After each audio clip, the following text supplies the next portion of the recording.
Do you recall the time the sitcom magic did not require CGI, a puff of smoke, a blink, and a genie who addressed an astronaut as master? It was the 1965 NBC comedy that was I Dream of Jeannie, which featured Barbara Eden as Jeannie, Larry Hagman as the high-strung astronaut Major Tony Nelson, Bill Daly as the loyal friend Roger Healy, and Hayden Rourke as the ever-suspicious Dr. Bellows. The show lasted 5 seasons, 139 episodes, blending fantasy, slapstick, and a lot of romantic tension as Tony attempted and most often failed to keep the powers of Jeannie a secret. We know you must have heard the old trite now. You have heard of the outlawed belly buttons, the Jim Beam whiskey decanter that served as the bottle, the forcible marriage that had spoilt the show, and that notorious Dallas reunion. However, this time around, we are tossing the previous playbook. We went deep into Hollywood archives to present you with a full-length, deep-dive script with 15 totally new, wildly obscure, and fascinating facts about I Dream of Jeannie that you did not know. And in accordance with popular demand, we are adding it to the list at number 1 up to 15. Until we pop the cork on this bottle, give that like button a tap, subscribe to the channel, and ring the bell so you will not miss a single one of our deep dives into retro TV. Get comfortable, have a snack, and we are going to count down. Number 1. The no Twitch rule. The competition between I Dream of Jeannie and Bewitched of ABC was Hollywood legend in the 1960s. The only thing that made it so awkward was that the same studio, Screen Gems, made both shows. Since Bewitched was the first, its lead actress Elizabeth Montgomery had a virtual trademark on the nose twitch. The studio executives were so horrified of brand confusion that creator Sidney Sheldon issued a strict, never-to-be-broken rule to Barbara Eden and all the directors. Jeannie could not, under no circumstances, twitch her nose or wrinkle her face to perform magic. Eden was to come up with her own magic act. She had practiced before a mirror day. She attempted to wave her hands, snap her fingers, and wiggle her ears.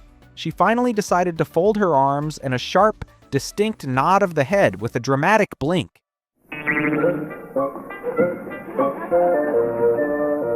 It was her trademark, but the filmmakers were so paranoid of the Bewitched comparisons that when Eden even sneezed or wrinkled her nose in the presence of a magic trick, the directors would scream "cut."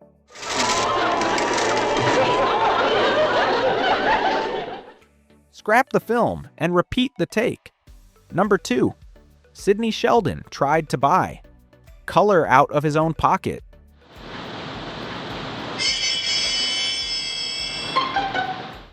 One can hardly imagine the pink and burgundy harem costume Jeannie wore in anything but glorious Technicolor. However, in season 1, you will recall, it was shot in black and white. Timur! Yeah, that was a Timur, all right. Color television was now the standard, and NBC executives were known to be tight-fisted in 1965. They were watching the pilot, a guy finds a magical lady in a bottle on a beach, and believed that the show would not last longer than 13 weeks. Since they had no faith in the success of the show, NBC did not want to spend the additional $400 per episode that it would cost to shoot in color. Sidney Sheldon was outraged. He was aware that magic smoke and visual effects were much more effective in color. Thank you. What'd you say, Roger? I said you went out and bought the boat without me. Why don't you wait? He was in such a frenzy to salvage the aesthetic of his show that he took out his own checkbook and offered to cover the difference of $400 per episode out of his own pocket. Screen Gems executives grabbed him and persuaded him against it, saying that he was wasting his money. Ironically, the show was an instant smash hit, and NBC was forced to embarrassingly admit they were wrong and gladly picked up the bill to switch to color in season 2. Number 3. The ugliness of the classical ponytail. One of the most iconic hairstyles in television history is the enormous, sweeping blonde ponytail of Jeannie. However, it was a nightmare to Barbara Eden to have that appearance every day. First of all, that was not all her real hair. The hair and makeup department would have to make a heavy 4-ounce hairpiece, called a fall, to achieve the incredible volume. That is what Earless said before he became earless. Height and swooping bounce of the so-called Jeannie look. This lump of hair must have been forcefully clamped into the real head of Eden each morning, and it took hours. Worse still, the hairpiece was so cumbersome and had to be pinned so hard to keep it in place when Eden was doing her physical comedy that it caused her to have severe and throbbing tension headaches nearly every day of the production. And God forbid that they filmed an outdoor scene. With the heavy hairpiece, it served as a windsail and would forcibly pull her head backwards in case a strong wind passed through the Burbank backlot. Number 4. Secret struggle on set by Bill Daly. And had you loved Major Roger Healy, the girl-crazed, easily confused best friend of Tony Nelson, you loved Bill Daly. His physical comedy was pure gold, and his comic timing was perfect. What the audience did not realize, however, was that Bill Daly was actually struggling with a huge, invisible impediment on the set. He was extremely dyslexic, and all but blind without his thick glasses.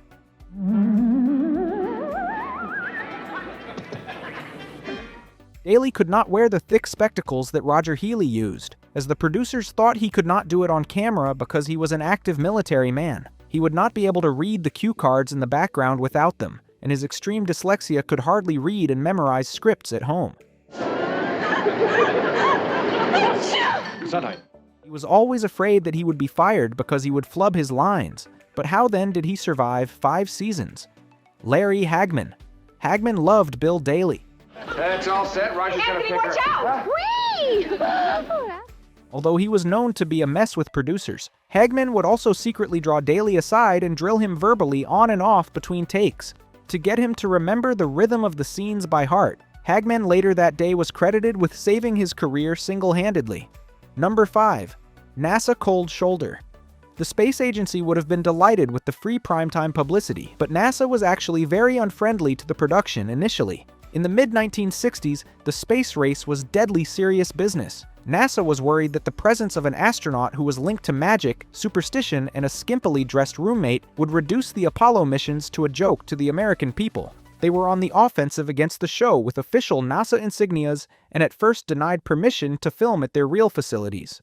At some point, the Air Force intervened and toned down the attitude when they noticed that the show was portraying astronauts as all-American heroes who were serious and hardworking. Nevertheless, the military continued to pay a very close attention to the scripts. They even dispatched military liaisons to the set to make sure that Major Nelson was in every way up to code in his uniform, and that his conduct at the base was always most professional, regardless of the wizard mayhem that was occurring at home. Number 6. The 2,000-year-old language was real in the early episodes of Season 1. When Jeannie is fresh out of the bottle and trying to communicate with Tony, she speaks her native tongue. The majority of the audience thought it was mere sitcom nonsense improvised, but it wasn't. Barbara Eden even had a linguistics coach to study and use real Persian and Farsi pronunciation, add some historical weight and realism to the character. She was required to memorize these foreign phrases phonetically to her scenes. But as the show became less of a relatively realistic romantic fantasy and more of a high-energy slapstick comedy, the producers felt that the barrier of the ancient language was slowing the jokes down. It was gradually faded away, and in its place was perfect English. And her musical chime iconic Number 7. The Live Lion Incident. The 1960s television was very fast and loose with safety standards. In the first episode of the first season, titled, "Is There an Extra Genie in the House?" the script entailed Jeannie summoning a full-grown and living lion in the middle of the living room of the Nelsons. This would now be done using green screens or CGI. Back then, they simply brought a huge, unchained live lion on the soundstage. You know, the loveliest boat I ever saw was Cleopatra's barge. No kidding, really? Larry Hagman was petrified, all right. It is said that he would not venture anywhere near the beast and was sweating through his uniform. Barbara Eden, however, had no fears whatsoever. After working with wild animals on the set of the film Flaming Star with Elvis Presley, Eden walked up to the apex predator, stroked its mane, and handled it like a giant golden retriever. Hagman was supposedly a combination of enraged and terribly humiliated that his co-star was outmaneuvering him in front of the whole crew. Mid-roll break. Do you like these behind-the-scenes Jeannie stories? Well, assist us to preserve the magic. Click that like button, leave a comment about your favorite episode of Jeannie or Magical Mishaps, and send this video to a fellow classic TV fan. Okay, back to the countdown with Number 8. The Censors and the Opaque Pants. Although the no navel rule of the network is a TV legend, there was another absurd wardrobe requirement imposed on the costume department. Since the show involved an unmarried couple cohabiting, this was extremely taboo in the television censoring of 1960s America, when every frame of film was scrutinized. They later realized that there was an issue. The pink harem pants that Jeannie was famous with were made of sheer silk. The censors panicked and were horrified by the possibility that a powerful backlight in the studio could shine through the pants and show the true figure of Barbara Eden legs under the garment. The silhouette of a female leg was considered too scandalous by them to be viewed by the family. As a result, they forced the costume department to sew thick, heavy, opaque linings into all her pants. It not only changed the flow of the costume, but also made the outfit extremely hot and uncomfortable to wear under the hot studio lights. Number 9. Jin the dog was an absolute menace. The 4th season saw the introduction of Jin, a pet dog that is invisible and magical and belongs to Jeannie. On screen, Jin was a cute, shabby little terrier and brought a lot of funny havoc by tearing the uniforms of anyone in military attire. I doubt it very soon. I'm afraid it was all my fault. Off-screen, the worst nightmare of Larry Hagman was Jin. The dog who played Jin was a Hollywood rescue. I'll take care of it. You mind? Tolerated Barbara Eden, but appeared to have a real reason to hate the guts of Larry Hagman. Hagman even had to stuff his pockets with meat and treats whenever he needed to do a scene with the dog, as he had to bribe the terrier not to bite his ankles. Hagman has legends of making attempts to deliver his lines, backing away nervously at the growling little dog. Give me that! Give me that! Hagman later insisted on his scenes with Jin being reduced to bare minimum. Number 10. The secret of the Inside the Bottle set. The most interesting visuals of the show were when the camera was used to show Jeannie relaxing in a luxurious way in her bottle. Most of the viewers thought that this was done by taking a normal shot of Eden. Now, bring it up, and I'm going to deliver them to Mrs. Bell, huh? And overlaying her in a glass bottle shot. It was actually a huge, extremely costly working set. The art department created a full-size, life-size recreation of the inside of the bottle in a special soundstage. They used forced perspective and exaggerated props to make it appear that Jeannie was small. The cushy velvet pillows on which she was reclining were in fact enormous, specially designed cushions bigger than twin beds. The velvet walls were rounded to an ideal shape to replicate the inside of the glass, and the crew had to ensure that it was lit up at the top and then downwards to replicate the light.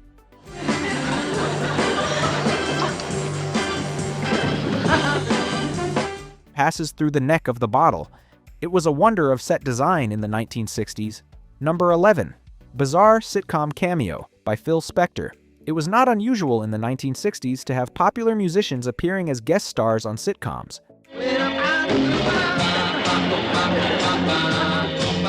But I Dream of Jeannie succeeded in getting one of the most unusual guest stars in the history of television. Legendary, and later highly notorious, music producer Phil Spector. In the season 3 episode Jeannie, the Hip Hippie, Jeannie tries to help Tony by forming a rock band. The producers had to find someone who would be tough and unimpressed as a music executive, and somehow they persuaded Phil Spector to act as himself. The strangest thing about it is that Spector was a notorious hater of acting and detested being photographed. In the shoot, Spector was so much taunting the script off camera as he found the hip hippie dialogue so uncool and cheesy. Where are we? I don't feel so good. You will. But his straight, absolutely unimpressed act is the right one to play off against the effusive, gushy Barbara Eden. Number 12. Sammy Davis Jr. geeked out on set. Although Phil Spector was an unwilling guest star, entertainment legend Sammy Davis Jr. all but insisted to his agent to get him on the show. Sammy was a huge fan of I Dream of Jeannie, and particularly a huge crush on Barbara Eden. His wish came true in season 2, as he appeared as a guest star in an episode where he appeared as himself and as his own magical twin. The cast and crew said that Sammy was a kid in a candy store. He was so thrilled to be hanging on the Columbia Ranch backlot And George, I know it took a long time, but you see, practice makes perfect. that he would not go back to his trailer between takes. Rather, he continued to entertain the crew, sing, tap dance, and do impressions on the soundstage. He liked the experience to the point that he requested to be given a part of the set as a personal memento when the shooting was completed. Number 13. Anatomy of the blink sound effect. The folded arm head nod was the magic of Jeannie, and the legendary Boeing chime sound effect. You can't file, you can't take dictation, you can't even... However, it was much more complex than pressing a button on a soundboard to make that sound. It was not a stock sound, but was designed to be used in the show by Foley artists. It is in fact a mixture of a harshly hit vibraphone notes I love you. Darling, I can't wait until Sunday. and a special percussion instrument known as a bell tree, which is played in quick succession. Since the early television audio mixing was done by hand, on film strips, Foley editors needed to sit in a dark room and splice the audio tape of the chime to fall on the exact millisecond Barbara Eden would open her eyes. Thanks. Turning to the domestic front.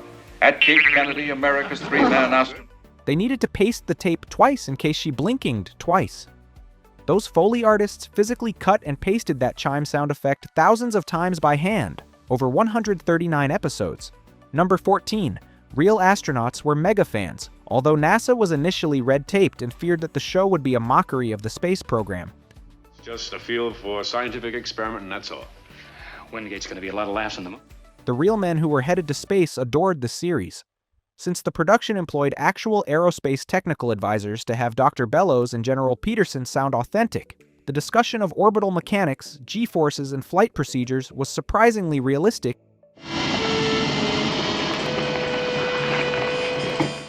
In a crazy fantasy sitcom, Apollo 11 astronaut Buzz Aldrin literally bumped into Barbara Eden at a Hollywood party when he came back to Earth after his historic trip to the moon. He even took the time to draw her aside and inform her that I Dream of Jeannie was a huge, much-anticipated watch party among the guys down at Cape Kennedy. They enjoyed the humorous escapism, and they greatly enjoyed the fact that when Major Tony Nelson was on duty, he was always shown as a dedicated, hyper-competent, and brave pilot. Number 15. The show spun off a billion-dollar literary empire. It is possible that the most insane legacy of I Dream of Jeannie has nothing to do with television. About 7 o'clock. Oh, I cannot wait. Oh, Master, I will go down there and get into the bottle and wait for you, and you can pick both of us up at the same... At the end of Season 5, creator Sidney Sheldon was totally and absolutely exhausted. He had personally co-written or written almost every episode of the show. The incessant churning out of 139 episodes of sitcom television had burned him out in Hollywood completely. Sheldon felt that he was over with TV when the show was canceled. I finished it before I got on the plane, and I called it I Dream of Jeannie. But it was a feature. He desired an outlet to express his creativity without having to deal with network censors, budget limitations, and actors demanding their lines. He desired absolute power. And so the author of Jeannie, at the age of 52, sat down to a typewriter and wrote a novel entitled The Naked Face.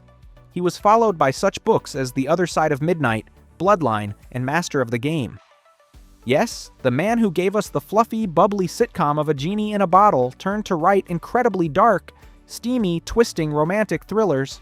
Sidney Sheldon would continue to sell more than 300 million books all over the world and became one of the highest-selling fiction authors of all time. The next time you see Jeannie cross her arms and blink, then just keep in mind that puff of pink smoke eventually created a billion-dollar literary business. And there you have it, 15 totally new, deep-cut facts that show that I Dream of Jeannie was as interesting and crazy behind the scenes as it was on our TV screens. What did you find most surprising about these? Have you heard the secret battle of Bill Daly, the fear of the live lion, or the mad turn of the career of Sidney Sheldon? Write in the comments below.